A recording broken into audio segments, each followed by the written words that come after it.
প্রিয় দর্শক, সার্বিয়া ইউরোপের একটি নন সেনজেন রাষ্ট্র। সার্বিয়াতে প্রচুর পরিমাণে লোকের চাহিদা রয়েছে। এখন থেকে সার্বিয়ার প্রচুর পরিমাণে ভিসাও হচ্ছে। সার্বিয়ার আমরা বেশ কিছু ভিসা লাভ করেছি। এই ভিসার খন্ড খন্ড চিত্র আমরা আপনাদেরকে তুলে ধরেছি। সামনে আরো সার্বিয়ার ভিসা আসছে। সার্বিয়াতে 2027 সালে ইউরো এক্সপো অনুষ্ঠিত হবে। সেই হিসাবে সার্বিয়াতে প্রচুর পরিমাণে লোকের ডিমান্ড রয়েছে। সার্বিয়ার ইনফ্রাস্ট্রাকচার ডেভেলপমেন্ট এবং উন্নয়নশীল কর্মকাণ্ডে প্রচুর পরিমাণে লোকের প্রয়োজন। সার্বিয়াতে যারা যাবেন তাদেরকে ইন্টারভিউ ছাড়া বাংলাদেশে বসেই সার্বিয়ার ভিসা লাভ করতে পারবেন। সার্বিয়াতে যারা ভিসা লাভ করেছেন, ইতিমধ্যে আমাদের মাধ্যমে যারা ভিসা পেয়েছেন তাদেরকে আমরা নির্দেশ দিয়েছি যেন তাদের প্রত্যেকের ম্যান পাওয়ারের যে ট্রেনিং রয়েছে এই ট্রেনিং গুলো কমপ্লিট করে, ফিঙ্গারপ্রিন্ট কমপ্লিট করে আমাদের কাছে জমা প্রদান করার জন্য, এবং যার যার পেমেন্ট বাকি রয়েছে এই পেমেন্ট গুলো দ্রুতগামী আমাদেরকে পরিশোধ করবেন। তাহলে এই সার্বিয়ার আপনাদের ম্যান পাওয়ার ক্লিয়ারেন্স করে ফ্লাইটের ব্যবস্থা আমরা অতি দ্রুত সময় করে দেবো ইনশাল্লাহ। যারা সার্বিয়া যাবেন আসুন আমরা জেনে নিই সার্বিয়া কেমন দেশ।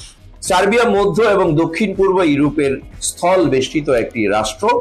এটি পাননীয় সমভূমির দক্ষিণাংশে বলকান উপদ্বীপের মধ্যভাগে অবস্থিত একটি দেশ। দেশটির উত্তরে হাঙ্গেরি, পূর্বে রোমানিয়া ও বুলগেরিয়া, দক্ষিণে কসোভো, আলবেনিয়া ও উত্তর ম্যাসেডোনিয়া এবং পশ্চিমে মন্টিনিগ্রো, ক্রোয়েশিয়া এবং বসনিয়া হার্জেগোভিনা অবস্থিত। সার্বিয়ার রাজধানী বেলগ্রেড